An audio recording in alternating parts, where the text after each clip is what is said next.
আসসালামু আলাইকুম ওয়া রাহমাতুল্লাহ। পবিত্র কোরআনের 17 নম্বর সূরাকে বর্তমান ইসরায়েলিরা কেন সবচেয়ে ভয় পায়, কেন ইয়াহুদিরা পবিত্র কোরআনের 17 নম্বর সূরাটির কথা শুনলেই ভীত সন্ত্রস্ত হয়ে পড়ে, এই সূরার আয়াতগুলোতে কী রহস্য লুকায়িত রয়েছে, প্রিয় দর্শক জানতে হলে ভিডিওটি স্কিপ না করে শেষ পর্যন্ত দেখুন। এছাড়াও ভিডিওর শেষে আপনাদেরকে বলবো ইয়াহুদিরা কিভাবে আজান দেয় এবং কিভাবে তারা জামাতে প্রার্থনা করে। আল্লাহ তাআলা পবিত্র কোরআনের 17 নম্বর যে সূরাটি নাজিল করেছেন তার নাম সূরা বনি ইসরাইল। এর 4 নম্বর আয়াতে আল্লাহ এরশাদ করেন, আর আমি তাওরাত কিতাবে বনি ইসরাইলকে সুস্পষ্ট জানিয়েছিলাম যে নিশ্চয়ই তোমরা পৃথিবীতে দুইবার বিপর্যয় সৃষ্টি করবে, আর অবশ্যই তোমরা অত্যাধিক গর্বে অহংকারে ফুলে উঠবে। তোমরা চারপাশে অহংকার দম্ভের সাথে মানুষের মধ্যে ফাসাদ সৃষ্টি করবে, অত্যাচার নির্যাতন করবে। অতঃপর যখন প্রতিশ্রুত সেই সময় এসে গেল, অর্থাৎ ইয়াহুদি জাতি যখন প্রথম ভয়াবহ বিপর্যয়, ফাসাদ এবং ধ্বংসযজ্ঞ সৃষ্টি শুরু করলো এবং চূড়ান্ত অহমিকা প্রদর্শন করতে লাগলো, তখন আমি তোমাদের ইয়াহুদি জাতির বিরুদ্ধে প্রেরণ করলাম আমার কঠোর স্বভাবের কিছু বান্দাদেরকে। তারা ঘরে ঘরে প্রবেশ করে সমস্ত কিছু ধ্বংস করলো। এই ওয়াদা পূর্ণ হওয়ারই ছিল, সুতরাং তা পূর্ণ হয়েছে। প্রিয় দর্শক, পবিত্র কোরআনের সূরা বনি ইসরাইলে ইয়াহুদি জাতি সম্পর্কে আল্লাহ পাকের যে প্রকাশ্য ক্রোধ প্রকাশ পেয়েছে তা মূলত ইয়াহুদিদের মাত্রা অতিরিক্ত সীমালঙ্ঘনের কারণে। এখানে বলে দেই, যাদের দ্বারা আল্লাহ তাআলা ইয়াহুদি জাতির অত্যাচার সীমা লঙ্ঘনের শাস্তি দিয়েছিলেন এরা প্রত্যেকেই মুশরিক ছিল। এটা একটা ইন্টারেস্টিং ব্যাপার যে আল্লাহ পাক পবিত্র কোরআনে বলেছেন যে আল্লাহ পাক কখনো কখনো ঈমানদাররা যদি মাত্রা অতিরিক্ত অহংকারী এবং অত্যাচারী হয়ে ওঠে তাহলে আল্লাহ পাক তাদের উপরে মুশরিকদেরকেও বিজয় দান করতে পারেন। আল্লাহর এই জমিনে আপনি ঈমানদার হন অথবা মুশরিক হন, যদি আপনি অত্যাচারী হয়ে যান তাহলে অবশ্যই আল্লাহ আপনাকে কঠোর হাতে পাকড়াও করবেন। এটা পবিত্র কোরআনের এই আয়াত দ্বারা স্পষ্ট বোঝা যায়। ইয়াহুদিদের ক্ষেত্রে ঠিক তেমনটাই ঘটেছে। আল্লাহ পাক পবিত্র কোরআনে এখানে যেই সকল রাজাদের দ্বারা ইয়াহুদি জাতিদেরকে কঠোর শাস্তি দিয়েছিলেন, এদের কেউ ছিল জালুত রাজা, কেউ ছিল সম্রাট টাইটান, আবার কেউ ছিল পুরো বিশ্বের সবচেয়ে শক্তিশালী রাজা নেবুচাদজার বা বখতেনসর। এরা প্রত্যেকে ইয়াহুদি জাতিকে সমূলে বিনাশ করে দিয়েছিল এবং এই 3 জন রাজার প্রত্যেকেই ছিল মুশরিক। এখানে মূলত 2 জন নবীকে হত্যার জন্য আল্লাহ পাকের ক্রোধের শিকার হয়েছিল তারা।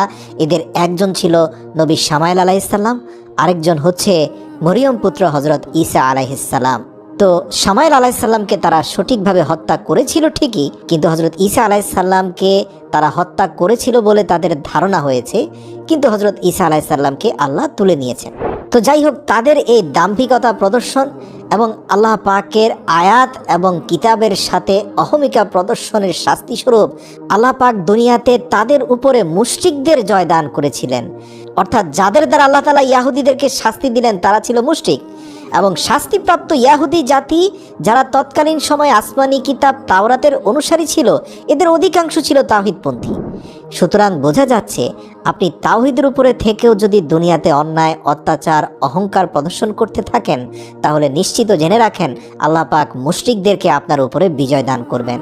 কেননা এই দুনিয়ার বুকে শৃঙ্খলা বজায় রাখার জন্য আল্লাহ রাব্বুল আলামিন সবসময় অত্যাচারী এবং অহংকারীর উপরে শক্তিশালী বাহিনীকে পাঠান। এটা আল্লাহর ওয়াদা। এবার আপনি ঈমানদার হন কি বেঈমান হন তাতে কিচ্ছু যায় আসে না। বর্তমান সময়ের মুসলিমদের দিকে তাকালে আপনি একই পরিণতি দেখতে পাবেন। এরা নামকা ওয়াস্তে তাওহীদের ব্যানার লাগিয়ে রেখেছে।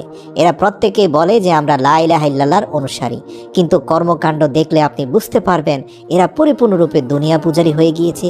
কখনো কখনো তারা অত্যাচারী, কখনো কখনো তারা স্বৈরশাসক, জোর করে মানুষের উপর অত্যাচার নির্যাতন চালাচ্ছে, কিন্তু মুখে প্রকাশ করছে আমি লা ইলাহা ইল্লাল্লাহর অনুসারী।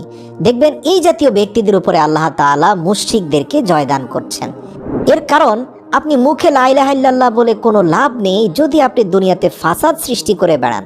তাহলে নিশ্চিত থাকুন অহংকারী, ফাসাদ সৃষ্টিকারী, জুলুমকারীকে ঈমানদার হওয়ার পরেও আল্লাহ পাক পাকড়াও করবেন এবং তাকে ধ্বংস করে দিবেন।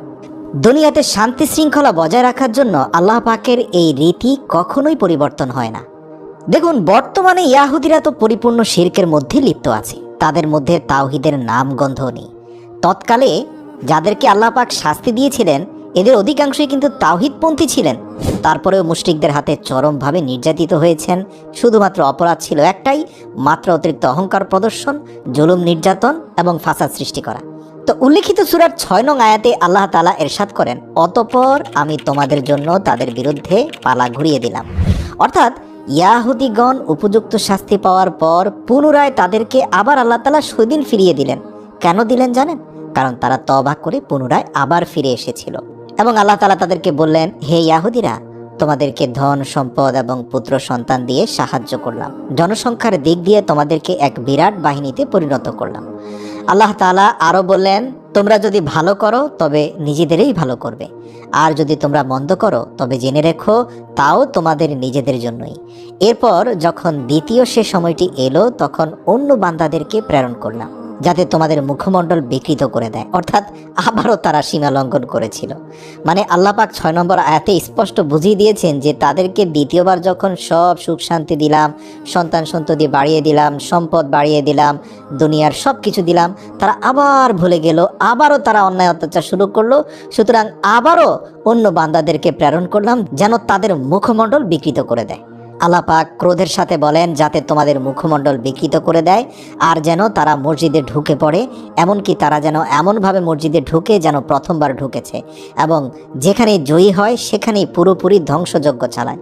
তাফসিরি কিতাবে বর্ণিত ইয়াহুদিরা যখন দ্বিতীয়বারের মতো আবার ফাসাদ সৃষ্টি করলো, হযরত জাকারিয়া আলাইহিসসালামকে হত্যা করলো এবং ঈসা আলাইহিসসালামকে হত্যার প্রচেষ্টা করলো, তখন আল্লাহ তাআলা ঈসা আলাইহিসসালামকে আসমানে নিজের হেফাজতে তুলে নেন এবং এর মাত্র কয়েক বছরের মধ্যে সম্রাট টাইটানকে আল্লাহ তাআলা পাঠান, তাদের উপর আধিপত্য দান করেন এবং সে জেরুজালেমের উপর আক্রমণ করে তাদের লাশের সারি বসিয়ে দেয়, শত শত মানুষকে বন্দী করে, তাদের ধন সম্পদ লুটে নেয়, সেই সাথে ধর্ম পুস্তিকাগুলোকে পদতলে দলিত মথিত করে বাইতুল মাকদিসকে ধ্বংস করে দেয় এবং তাদেরকে চিরদিনের জন্য বাইতুল মাকদিস থেকে বহিষ্কার করা হয়।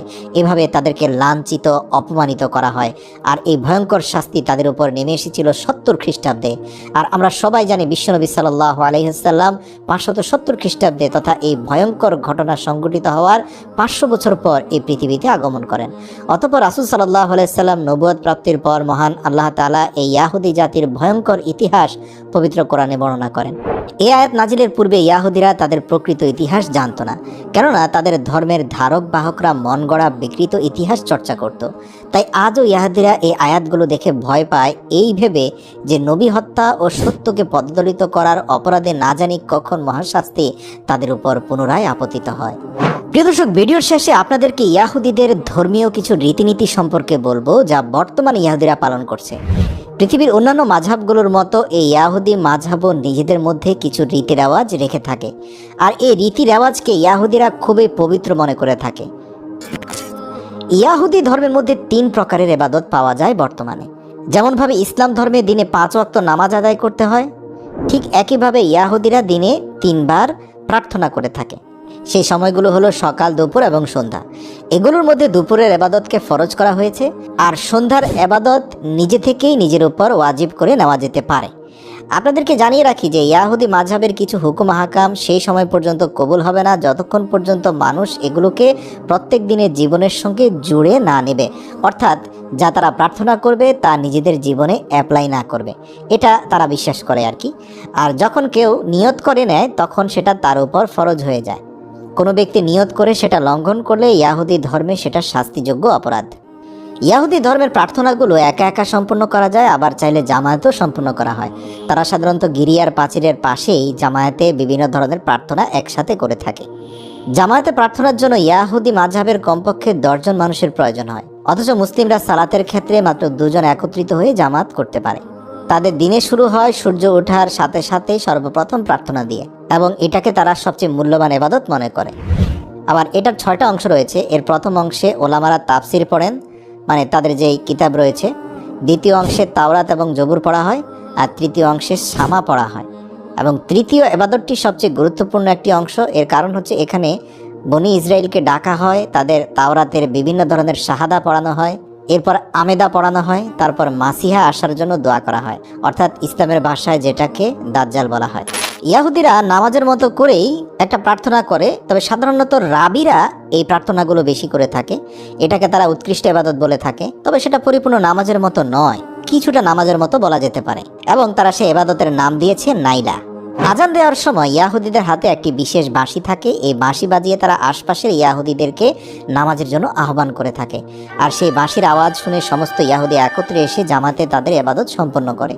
একটি কথা মনে রাখবেন, যখন ইসলামে নামাজিদেরকে একত্রিত করার জন্য রাসূল সাল্লাল্লাহু আলাইহি সাল্লাম মানুষদের সঙ্গে রায় নিয়েছিলেন, অর্থাৎ তাদের মতামত নিয়েছিলেন, তখন কিছু মানুষের পক্ষ থেকে এই ইয়াহুদিদের মতো একই রকম পদ্ধতি গ্রহণ করতে বলা হয়েছিল, কিন্তু রাসূল সাল্লাল্লাহু আলাইহি সাল্লাম এদের মতো তরিকা গ্রহণ করতে বারণ করেছিলেন এবং সেটিকে তিনি অপছন্দ করেছেন।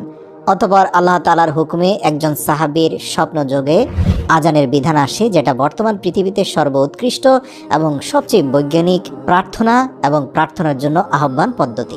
ইয়াহুদিদের মধ্যে রোজা এবং উপবাস রয়েছে, তবে সেটা অত্যন্ত কঠিন, অর্থাৎ সূর্য ডোবার সাথে সাথে তারা পানাহার থেকে বিরত থাকে এবং এই উপবাস পরের দিন সূর্য ডোবা পর্যন্ত বলবৎ থাকে, অর্থাৎ কম বেশি 24 থেকে 25 ঘন্টা তাদেরকে রোজা রাখতে হয়। এবং সাধারণত 95 থেকে 99% ইয়াহুদিরা জীবনে কখনো এইসব রোজা রাখেনি। বড় বড় দাড়িওয়ালা যে সকল রাবাইরা আছে তারাই এই লম্বা রিস্ক নিয়ে রোজা রেখে থাকে, আর রোজা না রাখলে তারা সম্মানিত হয় না।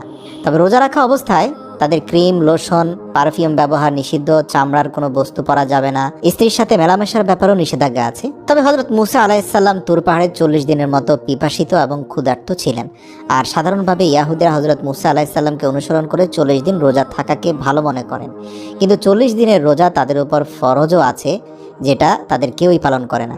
মূলত তাদের সপ্তম মাসের 10 তারিখ থেকে এই রোজা শুরু হয়। এটিকে আবার আশুরাও বলা হয়ে থাকে যে এই দিনে হযরত মুসা আলাইহিস সালামের উপরে তাওরাতের 10টি আহকাম নাজিল করা হয়েছিল, এজন্য তাওরাতের মধ্যে খুব বেশি বেশি করে রোজা রাখার জন্য তাগিদ দেওয়া হয়েছে। ইয়াহুদিদের মধ্যে রোজার একটি উদ্দেশ্য হলো নিজেদের রুহানিয়াতের দিকে খেয়াল রেখে শারীরিক খায়েশাতকে শান্ত করা। তবে বর্তমান ইয়াহুদিরা 25 ঘন্টার লম্বা রোজা না রাখলেও মুসলিমদের স্টাইলে কিছু রোজা তারা রেখে থাকে, সেটা মূলত তাদের নাফস বা অন্তরাত্মাকে পরিশুদ্ধ করার জন্য। এবার আসুন তাদের বাৎসরিক উৎসবের ব্যাপারে বলি। মুসলমানদের ঈদের মতো তাদেরও কিছু উৎসব রয়েছে, সেটা হচ্ছে মে এবং জুন মাসের 6 এবং 7 তারিখে পালন করা হয়, এবং এই সময়টা তাদের খুবই আনন্দমুখর থাকে, একজন আরেকজনের বাড়িতে দাওয়াত খেতে যায়। এই উৎসবটিকে বেশ কয়েকটি নামে জানা হয়ে থাকে। এই দিনগুলোতে তারা পাড়া, মহল্লা, গলিতে, বিভিন্ন বাজারের মধ্যে কিতাবের কিছু অংশ সুর করে কেরাতের মতো পড়তে থাকে, অনেকটা মাহফিল স্টাইলে। তারপর বিভিন্ন ধরনের খাবার এবং বিশেষ কিছু জিনিস নিজেদের মধ্যে বিতরণ করতে থাকে। আবার ইদানিং কিছু কিছু ইয়াহুদিরা এই দিনে বিভিন্ন মাজারে গিয়ে মান্নত করে।